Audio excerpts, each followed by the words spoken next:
गोपाल प्रेम कन्या बच्चों, आसन पर राजमान मुख्य अतिथि परीक्षित जी महाराज एवं सभी संत समाज, सभी पवित्र आत्माएं, आज भगवान की कृपा से आपके इस धाम में कथा को चलते हुए चौथा दिवस आ पहुंचा है, जिसमें हम सभी लोग प्रवेश कर चुके हैं।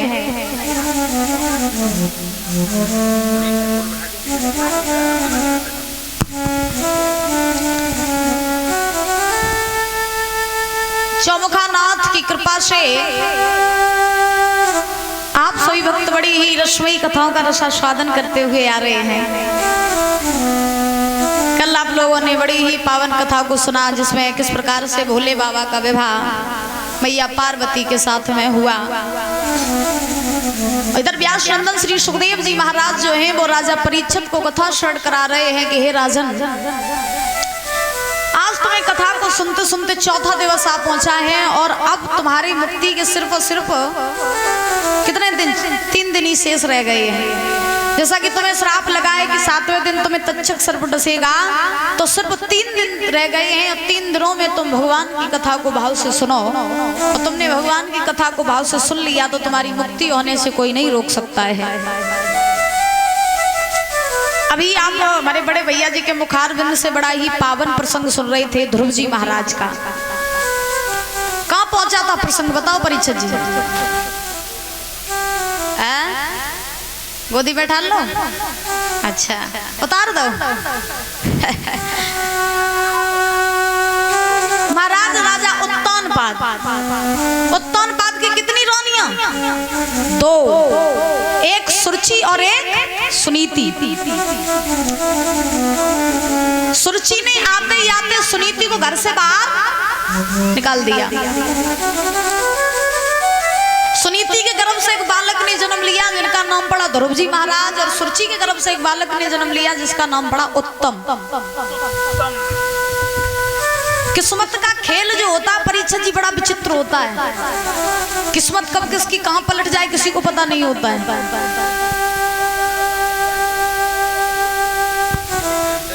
किस्मत कब किसकी कहां पलट जाए किसी को पता नहीं है, क्योंकि महाराज एक विद्वान बड़े सुंदर शब्दों में कल्पना करते हैं।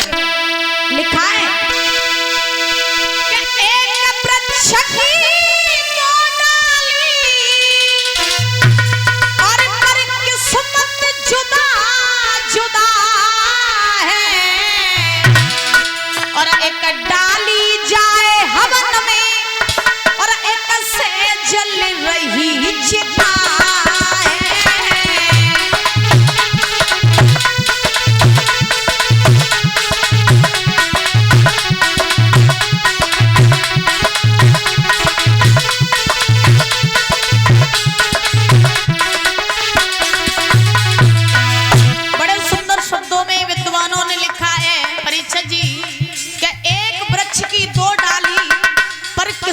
जुदा जुदा है, एक डाली जाए हवन में एक से जल रही चिता है।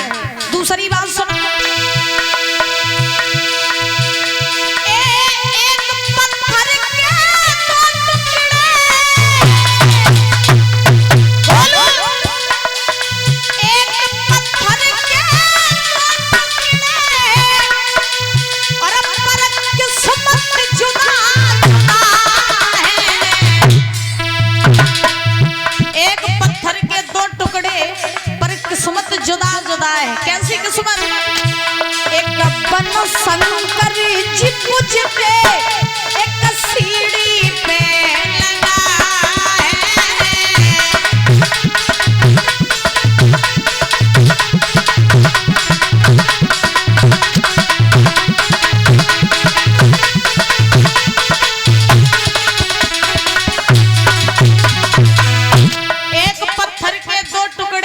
लगा शंकर जी पूजते एक सीढ़ी पे लगा है। उसकी भी किस्मत बड़ी अजीब होती है। पत्थर ले लो, पत्थर को महाराज एक पत्थर भोले बाबा बन जाता है और एक पत्थर सीढ़ी में लग जाता है ना, तो उनकी भी किस्मत अलग अलग होती है। ऐसे ही राजा उत्तानपाद एक है, एक राजा की 2 रानियां हैं और दोनों रानियों के गर्भ से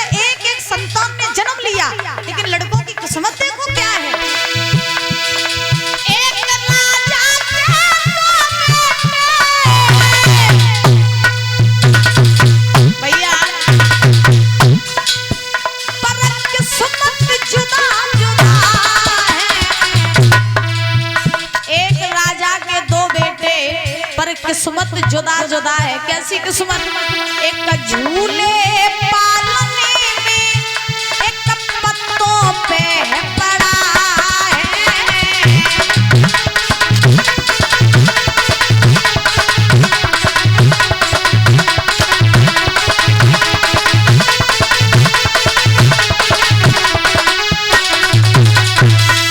एक राजा के दो बेटे, पर किस्मत जुदा जुदा है। एक झूले पालने में एक पत्तों पे पड़ा है। तो किस्मत कब किसकी कहाँ बदल जाए महाराज, किसी को पता नहीं होता है। सुनीति के बालक जो है इनका नाम ध्रुव पड़ा, सुरची का बालक उत्तम नाम पड़ा। दोनों बालक में घनिष्ठ मित्रता हो गई। एक दिन उत्तम ध्रुव जी को ले गई उत्तानपाद की सभा में। तो उत्तानपाद ने ध्रुव को देखा, अपनी गोद में बैठा लिया। सुरची को पता चला तो सुरची आई और आकर के ध्रुव को तमाचा मार के वहां से भगा दिया। अब सुनो, जब ध्रुव जी को वहां से भगाया तो ध्रुव जी रोते रोते रोते रोते अपनी मैया सुनीति के पास आए। और जब सुनीति के पास आए तो ध्रुव रो रहे थे। मैया ने पूछा, लाला तो किन्ने मारो, तू काहे को रोए रहो? तू मोए बता, आज से मैंने कभो तो डांटो तक नहीं, और आज तेरी आंखों में आंसू किसकी वजह से आई, मुझे बता ना। ध्रुव ने कहा, मैया तू जानो चाह रही ना मैं किन्ने मारू? तो सुनीति बोली, हाँ लाला हम जानना चाह रहे हैं तुझे किसने मारा। तो ध्रुव ने कहा, माँ मुझे और किसी ने नहीं, मुझे मौसी ने मारा। किसने? मौसी ने। तो सुनीति ने कहा, मौसी ने क्यों मारा? ध्रुव ने कहा, माँ मैं उत्तानपाद राजा की गोद में बैठ गया था तो मौसी ने मुझे राजगद्दी से उतार के फेंक दिया, मुझे तमाचा भी मार दिया। कष्ट मुझे इस बात का नहीं है कि मौसी ने मुझे मारा, कष्ट मुझे इस बात का है कि जब मौसी मुझे मार रही थी तब मेरा बाप उत्तानपाद वहां बैठा बैठा सब कुछ देख रहा था। माँ अगर वो मेरा बाप होता तो मुझे मौसी के हाथों से पिटने नहीं देता। तो तू मुझे ये बता कि मेरा बाप कौन है, मेरा असली बाप कौन सा है, मुझे बता। तो सुनीति ने कहा, असली बाप जानना चाहते हो? बोले हाँ। तो सुनीति ने कहा, सुनो, जो तेरे बाप का बाप है, जो सब दुनिया के बापन को बाप है, वो कौन बाप है? परम पिता परमात्मा, वही सबका बाप है महाराज। दुनिया के सब बाप नकली है, सब नकली है। एक ही बाप है हम सबका, परम पिता परमात्मा। सुनीति ने कहा, परमात्मा ही सबका बाप है। अब ध्रुव जी छोटे थे 5 वर्ष के, अब ध्रुव जी जानते ही नहीं थे परीक्षक जी कि परमात्मा बाप कैसे हो सकता है। तो सुनीति ने जब ध्रुव जी से कहा कि भगवान ही सबका बाप है, तो ध्रुव ने कहा, माँ ये बता, ये बाप मिलेगा कहाँ, ये पिता मिलेगा कहाँ? तो सुनीति ने कहा, ये पिता तुझे तब मिलेगा जब तू संसार की मोह माया छोड़ेगा, और जब तू मुझे छोड़ेगा और जंगल में जाके जब तू तप करेगा, तब तुझे वो परमात्मा मिलेगा। ध्रुव जी ने कहा, तुझे भी छोड़ना पड़ेगा? बोले हाँ मुझे भी छोड़ना पड़ेगा। तो ध्रुव जी ने कहा, मैया तू जा जानिए कि तेरो लला आज से भगवान को और परमात्मा को प्राप्त करके ही वापस आवेगो। मैं जा रहा हूँ माँ जंगल में तप करने। इतना कह के ध्रुव जी महाराज ने आज अपनी माँ को छोड़ा, घर परिवार को छोड़ा, जंगल के लिए प्रस्थान किया। धन्य है वो माँ जो अपने बच्चों को भगवान का मार्ग दिखाती है। धन्य है वो माँ जो अपने बच्चों को भगवान के मार्ग पर चलाती है। आज यहाँ कितनी माताएं ऐसी बैठी हैं जो महाराज सुबह सुबह अपने बच्चों से कहती है तुम मंदिर जाया करो ना धो करके। कौन कौन कहती है? हाथ उठाओ, बोलो। आप बस अकेले और कोई नहीं? आजकल की पहले की माताएं अपने बच्चों को पता है कैसे शिक्षा देती थी परीक्षक जी? पहले की माताएं अपने बच्चों से कहती थी सुबह उठो पृथ्वी माँ के चरण स्पर्श करो, फिर माँ बाप के चरण स्पर्श करो, फिर गुरुओं के चरण स्पर्श करो। पहले की माताएं सिखाती थी और बच्चे करते भी थे। और आजकल की माताएं क्या सिखाती हैं? बेटा सुबह उठो गुड मॉर्निंग बोलो, रात में सो गुड नाइट बोल के सो जाओ।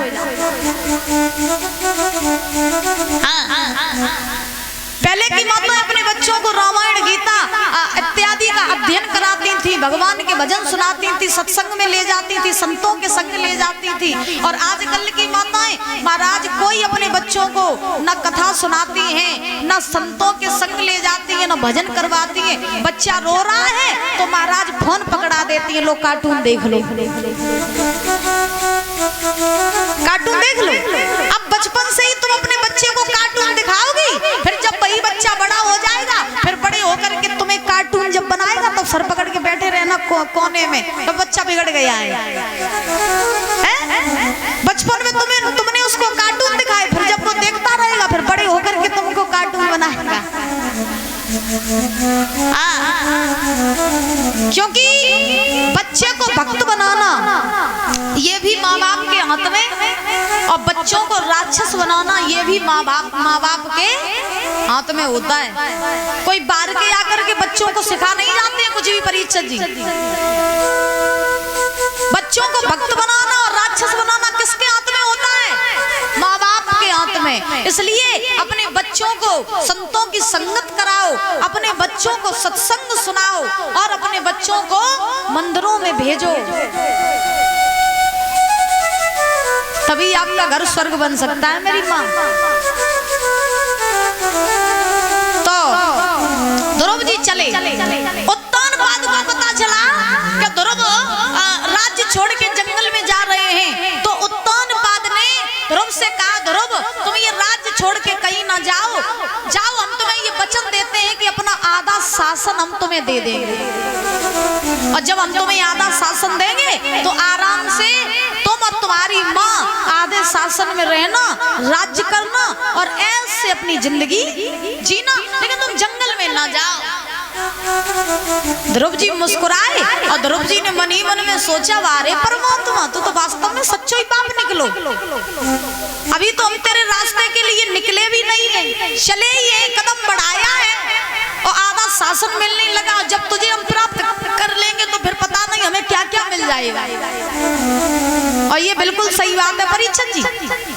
भगवान के मार्ग के लिए जब हम निकलते हैं ना, जब भगवान के रास्ते के लिए हम कदम बढ़ाते हैं, तो दुनिया का सारा सुख तुम्हारे पीछे पीछे आ जाता है। और जब तुम दुनिया के पीछे भागते हो ना, जितना दुनिया के पीछे भागोगे उतना ही सुख तुमसे दूर भागेगा, और जितना भगवान के रास्ते पर भागोगे उतना ही सुख तुम्हारे पीछे पीछे आएगा। ध्रुव जी ने उत्तानपाद से कहा, बाबा तुम्हारा राज्य तुम्हें ही मुबारक हो, मुझे कुछ नहीं चाहिए, मैंने ठान लिया कि अब हम असली बाप को ढूंढ के ही आएंगे, अपना राज्य अपने पास रखो। और आजकल के लोग होते परीक्षक जी, आजकल के लोग, और इनसे कह देते कि तुम्हें आधा शासन देंगे, तो महाराज भगवान से कहूँ जाए कोई मतलब ना है, शासन चाहिए। हाँ, क्योंकि इंसान कहता ही है भगवान से नित्य प्रतिदिन, भगवान जितनो सब कछु हो वे सो हमें दे दे, वो सब दुखी दुखी कर दे हो। और बस नहीं चलता है इंसान का परीक्षक जी, ना ये सब कुछ ले ले और सब दुनिया को दुखी करवाए दे। एक बार की आपको हम बात बताएं, एक महाराज एक गांव में भक्त रहता था। तो गांव में जब भक्त रहता था तो उसने भक्ति करके महाराज भगवान को प्राप्त कर लिया। तो जब भगवान को उस भक्त ने प्राप्त कर लिया तो एक दिन उस भक्त ने भगवान से कहा, प्रभु जैसे आपने मुझे दर्शन दिए हैं वैसे ही आप मेरे सब गांव वाले को दर्शन दे दे। तो भगवान ने उस भक्त से कहा कि ठीक है,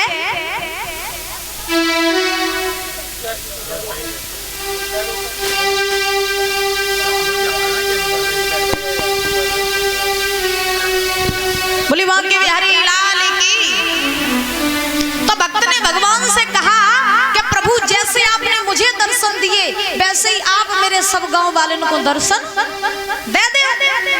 तो भगवान ने कहा ठीक है, हम तुम्हें इस जंगल में पेड़ के नीचे मिलेंगे, सवेरे सब गांव वालों को लिवा के आइयो, हम सबे दर्शन दे दिए। भक्त ने कहा ठीक। अब भक्त भोला वाला था, भक्त लौट करके आया, रात ही रात अपने सारे गांव वालों को इकट्ठा किया और गांव वालों को इकट्ठा करके भक्त ने गांव वालों से कहा भैया कल उस जंगल में उस वृक्ष के नीचे भगवान दर्शन देंगे आके, तो सवेरे सबको चलना है भगवान से मिलने के लिए। गांव वालों ने कहा ठीक है भैया चलेंगे। सवेरा हुआ, सारे गांव वाले भगवान से मिलने के लिए चले। आगे आगे भक्त है, पीछे पीछे गांव वाले चलते जा रहे चलते जा रहे। भगवान ने देखा कि लाओ इन गांव वालों की परीक्षा ले लेवे कि देखे को पैसा से प्यार कर तो को हमसे प्यार कर। तो भगवान ने क्या किया कि एक जगह दादा नोटों का ढेर लगा दिया, पैसों का, और जैसे ही पैसन को ढेर लगा उस गांव वाले ने पैसा देखे तो महाराज सब पैसा के ऊपर ही टूट पड़े। अब झोली में रुपया भरन लगे, कोई जेब में, कोई झोली में, कोई महाराज घर से बोरी उठा लिया। अब गांव वाले ने कही भैया पैसा तो बाद में वो कमाई लियो, भगवान निकल गए, फिर नहीं तुम्हें मिली। सो गांव वाले ने कही भैया पैसा बहुत मेहनत से कमाओ जात, भगवान की तो कहूँ घंटी हलाई ली सो भगवान मिल गई, पैसा नहीं मिले, पैसा बटोर लेंगे बाद में देखी। तो भक्त ने कही चलियो नहीं। सो कछु समझदार लोग रहे, सो उनने कही नहीं नहीं हमें पैसे से कोई मतलब नहीं, हमें तो भगवान से मतलब है, हमें भगवान से मतलब है। समझदार जो रहे वे चल भाई भक्त के पीछे पीछे, और जो रहे सौ रुपया बटोरन लगे। आगे जो और गांव वाले रहे आगे बढ़े, सो भगवान ने महाराज हीरा मोती को ढेर लगाए दो। अब जो हीरा मोती को ढेर लगाओ सो आधे जो पीछे पीछे वाले रहे, जब उनने देखे हीरा मोती सो बोरा आई गए परीक्षक जी, और हीरा मोती के ऊपर गिर पड़े, सब भरन लगे हीरा मोती महाराज जीवन में, और बड़ी बुरी तरीके से पैसा हीरा मोती इकट्ठे करने लगे। भक्त ने कहा भैया जो तुम्हें बाद में मिल जाइए, भगवान निकलिए तो नहीं मिले। तो सबने कही भैया ये हीरा मोती बड़ी मुश्किल से आते, भगवान पे तो एक लोटा जल चढ़ा दिए तो मिल जाइए, हीरा मोती नहीं मिले। भैया तू जा अपने भगवान से मिल ले जाए। भक्त आया उदास से चेहरा लेकर के भगवान के पास में, भगवान ने भक्त से कहा लिवालाई गाँव वाले को। भक्त ने कहा क्या करें प्रभु, लेके तो हम आ रहे थे, लेकिन लोगों को आपसे ज्यादा पैसा प्यारा लगता है, और यही संत बात है। आज के जमाने में लोगों से कह दो कि तुम्हें हम 50,000 रुपए देंगे, जाओ मर्डर कराओ, तो बिना सोचे समझे महाराज मर्डर करके आ जाएंगे। क्योंकि आज के कलयुग में लोग भगवान के लिए नहीं जीते हैं, बल्कि महाराज पैसे के लिए जी रहे हैं। हाँ, कोई राधा रानी सरकार की। तो ध्रुव जी ने आज उत्तानपाद से कहा तुम्हारा शासन तुम्हें मुबारक है, हमें कुछ नहीं चाहिए, हमें तो अपना परमात्मा चाहिए और असली बाप को हम ढूंढ के आएंगे। चले ध्रुव जी। सुनीति रो रही हैं, ध्रुव की तरफ महाराज टकटकी लगा के देख रही है। ध्रुव जी चले, चलते जा रहे चलते जा रहे, चलते चलते ध्रुव जी जंगल में पहुंचे। अब जैसे ही जंगल में पहुंचे तो नारद जी ने देखा कि भगवान का इतना छोटा भक्त और इतना दृढ़ संकल्प करके यहाँ जंगल में तप करने आया है और भगवान को प्राप्त करने आया है, तो भक्त की परीक्षा तो लेनी चाहिए, दर्शन तो इसके एक बार करने ही चाहिए, इसके दर्शन करने चाहिए। तो नारद जी ने हाथ में बीड़ा लिया और नारायण नारायण का जाप करते हुए नारद जी चले। कैसे जा रहे हैं नारद जी? श्रीमन नारायण नारायण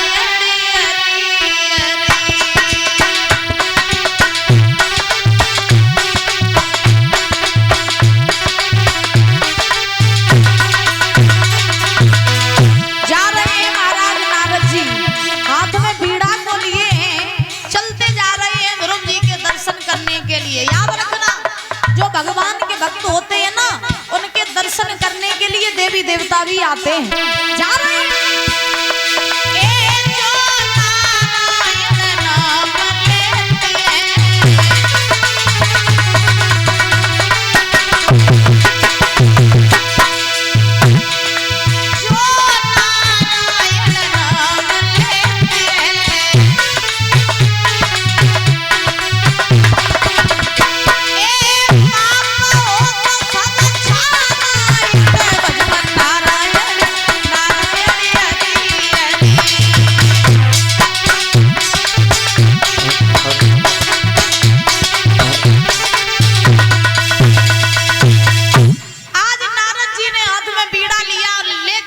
चले और चलते चलते नारद जी ध्रुव जी के पास पहुंचे। अब जैसे ही ध्रुव जी के पास पहुंचे तो ध्रुव जी जंगल में थे। नारद जी ने ध्रुव से कहा, कौन हो तुम? ध्रुव ने कहा, ध्रुव कहां से आए? बोले अवध से। यहाँ क्या कर रहे हो? ध्रुव ने कहा, कर क्या रहे हैं? हम तप करने आए हैं, भगवान को प्राप्त करने आए हैं। नारद जी ने कहा, लला तुम 12 से हो और छोटे से हो, खेलने कूदने की उम्र में तुम तप करने आए हो? तुम्हें नहीं मालूम है लोग बरसों तपस्या करते रहते हैं, उनके शरीर पर मिट्टी इकट्ठी हो जाती है, चींटियां घर बना लेती हैं, उन लोगों को भी भगवान नहीं मिलते हैं। तुम 12 से भगवान को पाने आए हो? लौट जाओ लला, भगवान तुम्हें नहीं मिलेंगे, लौट जाओ। और नहीं लौटे तो फिर जंगल में शेर भालू कोई यही है, तुम्हें खाई जाइए, तो लौट जाओ। ध्रुव जी ने कहा, जब बताओ हमें शेर भालू खाए जाइए जंगल में तो तुम घूम रहे, तुम्हें ना खाइए। नारद जी बोले, हम समझदार। ध्रुव जी बोले, तुम देव जाओ समझदार। कहते ना, देखत के छोटे लगे घाव करे गंभीर, जो देखत के छोटे लगत करे महाराज भाई खोटे होते करे। तो नारद जी ने कहा ध्रुव जी से, लौट जाओ। ध्रुव जी बोले, हम नहीं लौटेंगे, हम तप करने आए हैं, तप करके ही वापस जाएंगे, भगवान को पाके ही वापस जाएंगे। नारद जी बोले, नहीं माने? बोले नहीं माने। तो नारद जी ने कहा, अच्छा ठीक है ना माना, लेकिन एक बात पूछे ना। ध्रुव ने कहा, हाँ बाबा पूछो। तो नारद जी ने कहा, तुम भगवान को तो प्राप्त करने आ गए हो, लेकिन जब बताओ तुमने कोई गुरु बनाए? गुरु? अब ध्रुव जी जानते ही नहीं आते कि गुरु क्या होता है। अच्छा, 5 वर्ष का जो बालक होता है उसकी अवस्था पता है कैसी होती है परीक्षित जी? जैसे एक कोरा कागज ले लो, उस पर जैसा लिखते जाओ वैसा ही लिखता चला जाएगा। वैसे ही 5 वर्ष के बालक की अवस्था होती है। 5 वर्ष की अवस्था में उस बालक को आप जैसा सिखाते रहोगे, जैसा उसे पढ़ाते रहोगे, वो बालक वैसा ही बनता चला जाएगा। इसीलिए कहा जाता